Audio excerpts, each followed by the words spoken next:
Chapter 3 Orientation. Through the window of the compartment, I watched the countryside slip fast. From a distance, the men in the fields in their white dhotis and turbans, and the women folk in bright splashes of color against the green background of paddy fields, seemed to inhabit some beautiful painting. I sat glued to the window. Almost everywhere, people were engaged in some activity which had a rhythm and tranquility about it. Men driving cattle, women fetching water from the streams. Occasionally, a child would appear and wave at the train. It is astonishing how the landscape changes as one moves northwards. The rich and fertile plains of the Ganga River and its numerous tributaries have invited invasions, turmoil, and change. Around 1500 BC, fair skinned Aryans swept in through the mountain passes from the far northwest.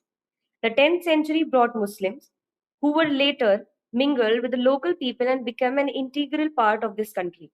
One empire gave way to another. Religious conquests continued. All this time, the part of India south of the Tropic of Cancer remained largely untouched, safe behind the shield of the Vindhya and Satpura mountain ranges. The Narmada, Tapi, Mahanadi, Godavari, and Krishna rivers had woven a net of almost unassailable protection for the tapered Indian peninsula. To bring me to Delhi, my train had crossed all these geographical impediments through the power of scientific advancement. I halted for a week in Delhi, the city of great Sufi saint Hazrat Nizamuddin, and appeared for the interview at DTD and P Air. I did well at the interview. The questions were of a routine nature and did not challenge my knowledge of the subject. Then I proceeded to Dehradun for my interview at the Air Force Station Selection Board. At the selection board, the emphasis was more on personality than on intelligence. Perhaps they were looking for physical fitness and an articulate manner. I was excited but nervous, determined but anxious, confident but tense. I could only finish ninth in the batch of 25 examined to select 8 officers for commissioning in the Air Force. I was deeply disappointed. It took me some time to comprehend that the opportunity to join the Air Force had just slipped through my fingers. I dragged myself out of the selection board and stood at the edge of a cliff. There was a lake far below. I knew that the days ahead would be difficult. There were questions to be answered and a plan of action to be prepared. I trekked down to Rishikesh. I bathed in the Ganga and reveled in the purity of its water. Then I walked to the Sivanand ashram situated a little way up the hill. I could feel intense vibrations when I entered. I saw a large number of sadhus seated all around in state of trance. I had read that sadhus were psychic people, people who know things intuitively, and in my dejected mood, I sought answers to the doubts that troubled me. I met Swami Sivanand, a man who looked like a Buddha wearing a snow white dhoti and woven slippers. He had an olive complexion and black, piercing eyes. I was struck in his irresistible, almost childlike smile and gracious manner. I introduced myself to the Swamiji. My Muslim name aroused no reaction in him. Because I could speak any further, he inquired about the source of my sorrow. He offered no explanation of how he knew that I was sad and did not ask that. I told him about my unsuccessful attempt to join the Indian Air Force and my long cherished desire to fly. He smiled, washing away all my anxiety almost instantly. Then he said in a feeble but very deep voice, desire. When it steams from the heart and spirit, when it is pure and intense, possesses awesome electromagnetic energy. This energy is released into the ether each night as the mind falls into the sleep state. Each morning, it returns to the conscious state reinforced with the cosmic currents. That which has been imagined, an image will surely and certainly be manifested. You can rely, young man, upon this ageless promise as surely as you can rely upon the eternally unbroken promise of sunrise and of spring. When the student is ready, the teacher will appear. How true. Here was the teacher to show the way to a student who had nearly gone astray. Accept your destiny and go ahead with your life. You are not destined to become an army or an air force pilot. What you are destined to become is not revealed how, now, but it is predetermined. Forget this failure. as it was essential to lead you to your destined path. Search instead for the true purpose of your existence. Become one with yourself, my son. Surrender yourself to the wish of God, Swamiji said. I returned to Delhi and inquired at the DTD and P Air about the outcome of my interview. In response, I was handed my appointment letter. I joined the next day as senior scientific assistant on a basic salary of 250 rupees per month. If this was to be my destiny, I thought, let it be so. Finally, I was filled with mental peace. No more did I feel any bitterness or resentment at my failure to enter the Air Force. All this was in 1958.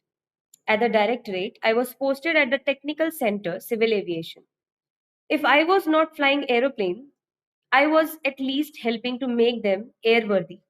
During my first year in directorate, I carried out a design assignment on supersonic target aircraft with the help of the officer in charge, R. Vardhana Rajan, and won a word of praise from the director, Dr. Neil Kantan. To gain shop floor exposure to aircraft maintenance, I was sent to Aircraft and Armament Testing Unit A and ATU in Kanpur. At that time, they were involved in a tropical evolution of NAT MK first aircraft. I participated in the performance assessment of its operation systems. Even in those days, Kanpur was a very populous city. I was my it was my first experience of living in an industrial town. The cold weather, crowds, noise, and smoke were in total contrast to what I was used to in Rameshwaram. I was particularly troubled by the ubiquitous presence of potatoes in the dining table right from breakfast to dinner. To me, it seemed that a feeling of loneliness pervaded the city. The people on the streets had all come from their villages in search of jobs in factories, leaving behind the smell of their soil and protection of their families. On my return to Delhi, I was informed that the design of a DART target had been taken up at the DTD and PA, and that I had been included in the design team. I completed this task with the other team members. Then I overtook a preliminary design study on a human centrifuge. I later carried out the design and development of a vertical takeoff and landing platform. I was also associated with the development and construction of hot cockpit. 3 years passed. Then the Aeronautical Development Establishment, ADE, was born in Bangalore and I was posted to the new establishment. Bangalore as a city was in direct contrast to Kanpur. In fact, I feel our country has an uncanny way of bringing out extremes in her people. I suppose it is because Indians have been both afflicted and enriched by centuries of migrations. Loyalty to different rulers has dulled our capacity for a single allegiance. Instead, we have developed an extraordinary ability to be compassionate and cruel, sensitive and callous, deep and fickle, all at the same time. To the untrained eye, we may appear colorful and picturesque. To the critical eye, we are but shoddy imitations of our various masters. In Kanpur, I saw pan chewing imitations of Wajid Ali Shah, and in Bangalore, it was replaced by dog walking sahibs. Here too, I long for the depth and calmness of Rameshwaram. The relationship between the heart and the head of an earthy Indian has been eroded by the divided sensibilities of our cities. I spend my evenings exploring the gardens and shopping plazas of Bangalore. The workload of ADE during the first year of its inception was quite light. In fact, I had to generate work for myself at first, until the tempo gradually built up. Based on my preliminary studies on ground handling equipments, a project team was formed to design and develop an indigenous hovercraft prototype as a ground equipment machine, GEM. The team was a small working group comprising 4 persons at the level of scientific assistant. Dr. O.P. Madiratta, director of the ADE, asked me to lead the team. We were given 3 years to launch the engineering model. The project was, by any standards, bigger than our collective capabilities. None of us had any experience in building a machine, let alone a flying machine. There were no designs or standard components available to begin with. All we knew was that we had to make a successful, heavier than air flying machine. We tried to read as much literature as we could find on hovercrafts, but there was not much available. We tried to consult people knowledgeable in this area, but could find none. One day, I simply took the decision to proceed with the limited information and resources available. This endeavor to produce a wingless, light, swift machine opened the windows of my mind. I was quick to see at least a metaphorical connection between a hovercraft and an aircraft. After all, the Wright brothers made the first aeroplane after fixing bicycles for 7 years. I saw in the GEM project great opportunities for ingenuity and growth. We went straight into hardware development after spending a few months on the drawing board. There is always the danger that a person with my kind of background, rural or small town, middle class whose parents had limited education, will retreat into a corner and remain there, struggling for bare existence, unless some great turn of circumstance propels him into a more favorable environment. I knew I had to create my own opportunities. Part by part, subsystems by subsystems, stage by stage, things started moving. Working on this project, I learned that once your mind stretches to a new level, it never goes back to its original dimension. At that time, V.K. Krishna Menon was the defense minister. He was keenly interested in the progress of our small project, which he envisioned as the beginning of the indigenous development of India's defense equipment. Whenever he was in Bangalore, he always found some time to review the progress of our project. His confidence in our ability ignited our enthusiasm. I would enter the assembly shop leaving my other problems outside, just as my father used to enter the mosque for prayers, leaving his shoes outside. But not everyone accepted Krishnan Menon's opinion about GEM. Our experiments with the available parts and components did not exactly delight my senior colleagues. Many even called us a group of eccentric inventions in pursuit of an impossible dream. I, being the leader of the navies, was a particularly inviting target. I was regarded as yet another country bumpkin who believed that riding the air was his domain. The weight of opinion against us buttered my ever optimistic mind.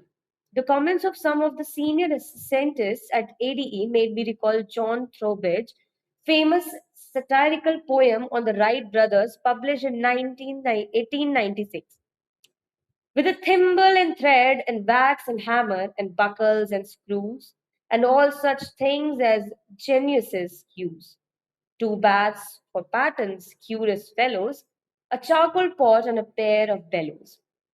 When the project was about a year old, Defense Minister Krishna Menon made us one of his routine visits to ADE. I escorted him into our assembly shop. Inside on a table lay the GEM model broken into sub-assemblies. The model represented the culmination of 1 year's untiring efforts to develop a practical hovercraft for battlefield applications. The minister fired one question after another at me, determined to ensure that the prototype would go into test flight within the coming year. He told Dr. Mediratta, GEM flight is possible with the gadgets Kalam now possesses. The hovercraft was christened Nadi, after the bull ridden by Lord Shiva, Nandi, after the bull ridden by Lord Shiva. For a prototype, its form, fit, and finish was beyond our expectation. Given the rudimentary infrastructure was processed, I told my colleagues, here is a flying machine not constructed by a bunch of cranks but by engineers of ability. Don't look at it. It is not made to look at but to fly with. Defense Minister Krishna Menon flew in the Nandi, overruling the accompanying officials' concerns for the safety. A group captain in the minister's troop, who had logged in many thousands of flying hours, even offered to fly the machine to save the minister from the potential danger of flying with an unexperienced civilian pilot like myself and gestured to me to come out of machine. I was sure about my competence in flying the machine I had made and therefore shook my head in negation. Observing this wordless communication, Krishna Menon dismissed the insulting suggestions of the group captain with a laugh and signaled to me to start the machine. He was very happy. You have demonstrated that the basic problems of hovercraft development are solved. Go for a more powerful prime mover and call me for the second ride, Krishna Menon told me. The skeptical group captain, now Air Marshal, Gole, later became a good friend of mine. We completed the project ahead of schedule. We had a working hovercraft with us, moving on an air cushion of about 40 mm with a load of 550 kg, including the tear weight. Dr. Mediratta was visibly pleased with the achievement, but by this time Krishna Menon was out of office and could not take his promised second ride. In the new order, not many people shared his dream with regard to military applications of an indigenous hovercraft. In fact, even today, we import hovercrafts. The project was mired in controversies and was finally shelved. It was a new experience for me. So far, I had believed that the sky was the limit, but now it appeared that the limits were much closer. There are boundaries that dictate life. You can only lift so much weight, you can only learn so fast, you can only work so hard, you can only go so far. I was unwilling to face reality. I had put my heart and soul into Nandi. That it would not be used for something was something beyond my comprehension. I was disappointed and disillusioned. In this period of confusion and uncertainty, memories of my childhood came back to me. I discovered new meanings in them. Pakshi Shastri used to say, "Seek the truth, and truth shall set you free." As the Bible says, "Ask, and you shall receive." It did not happen immediately, but it happened nevertheless. One day, Dr. Mediratta called me. He inquired about the state of our hovercraft. When told that it was in perfect condition to be flown, he asked me to organize a demonstration for an important visitor the next day. No VIP was scheduled to visit the laboratory during the next week, as far as I knew.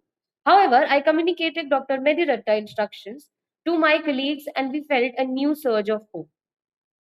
The next day, Dr. Mediratta brought a visitor to our hovercraft, a tall, handsome, bearded man. He asked me several questions about the machine. I was struck by the objectivity and clarity of his thinking. "Can you give me a ride in the machine?" he inquired. His request filled me with joy. Finally, here was someone who was interested in my work.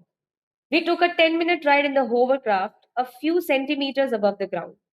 We were not flying, we were definitely floating in the air. The visitor asked me a few questions about myself, thanked me for the ride, and departed, but not before introducing himself. He was Professor M.G.K. Menon, Director of Tata Institute of Fundamental Research, TIFR. After a week, I received a call from the Indian Committee for Space Research to attend an interview for the post of rocket engineer. All I knew all I knew about INCOSPAR at that time was that it was formed out of TIFR talent pool at Bombay, now Mumbai, to organize space research in India. I went to Bombay to attend the interview. I was unsure about the type of question I would have to face in the interview. There was hardly any time to read up or talk to any experienced person. Lakshmana Shastri's voice, quoting from the Bhagavad Gita, echoed in my ears. All beings are born to delusion, overcome by dualities which arise from wish and hate. But those men of virtues, deeds, in whom sins has come to an end, freed from the delusion of dualities, worship me, steadfast in their vows. I reminded myself that the best way to win was not to need to win. The best performance are accomplished when you are relaxed and free of doubt. I decided to take things as they come. Since neither Professor M.G.K. Menon's visit nor the call of an interview had been of my making, I decided this was the best attitude to take. I was interviewed by Dr. Vikram Sarabhai along with Professor M.G.K. Menon and Mr. Saraf, then the Deputy Secretary of the Atomic Energy Commission. I entered the room. I sensed their warmth and friendliness. I was almost immediately struck by Dr. Sarabhai's warmth. There was none of the arrogance of or the patronizing attitudes which interviewers usually display when talking to a young and vulnerable candidate. Dr. Sarabhai's questions did not probe my existing knowledge or skills, rather, they were an exploration of the possibilities I was filled with. He was looking at me as if in reference to a larger whole. The entire encounter seemed to me a total moment of truth in which my dream was enveloped by the larger dream of a bigger person. I was advised to stay back for a few couple days. However, the next evening I was told about my selection. I was to be absorbed as a rocket engineer at INCOSPAR. This was a breakthrough a young man like myself dreamed of. My work at INCOSPAR commenced with a familiarization course at the TIFR Computer Science. The atmosphere here was remarkably different from that at DTD and P, Air. Labels mattered very little. There was no need for anyone to justify his position or to be at the receiving end of the other's hostility. Sometime in the later half of 1962, INCOSPAR took the decision to set up the Equatorial Rocket Launching Station in Thumba, a sleepy fishing village near Trivandrum, now Thiruvananthapuram in Kerala. Dr. Chitnis of the Physical Research Laboratory, Ahmedabad, had spotted it as a suitable location as it was very close to the Earth's magnetic equator. This was the quiet beginning of modern rocket based research in India. The site selected at Thumba lay between the railway line and the sea coast, covering a distance of about 2.5 kilometers and measuring about 600 acres. Within this area stood a large church whose site had to be acquired. Land acquisition from private parties is always a difficult and time consuming process, especially in densely populated places like Kerala. In addition, there was the delicate matter of acquiring a site of religious significance. The collector of Trivandrum, then K. Madhavan Nair, executed this task in the most tactful, peaceful, and expeditious manner, with the blessings and cooperation of Right Reverend Dr. Dreria, who has the bishop who was the bishop of Trivandrum in 1962. Soon R.D. John, the executive engineer of the Central Public Works Department (CPWD), had transformed the entire area. The St. Mary Magdalene Church housed the first office of the Thumba Space Center. The prayer room was my first laboratory. The bishop's room was my design and drawing office. To this day, the church is maintained in its full glory and at present houses the Indian Space Museum. Very soon after this, I was asked to process to America for a 6-month training program on sounding rocket launching techniques at the National Aeronautics and Space Administration NASA work centers. I took some time off being going abroad and went to Rameshwaram. My father was very pleased to learn about the opportunity that had come my way. He took me to the mosque and organized a special namaz in thanksgiving. I could feel the power of God flowing in a circuit through my father to me and back to God. We were all under the spell of the prayer.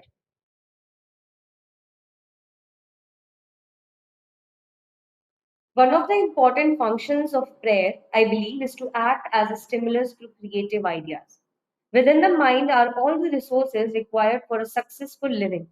Ideas are present in the consciousness, which, when released and given scope to grow and take shape, can lead to successful events. God, our Creator, has stored within our minds and personalities great potential, strength, and ability. Prayer help us to tap and develop these powers.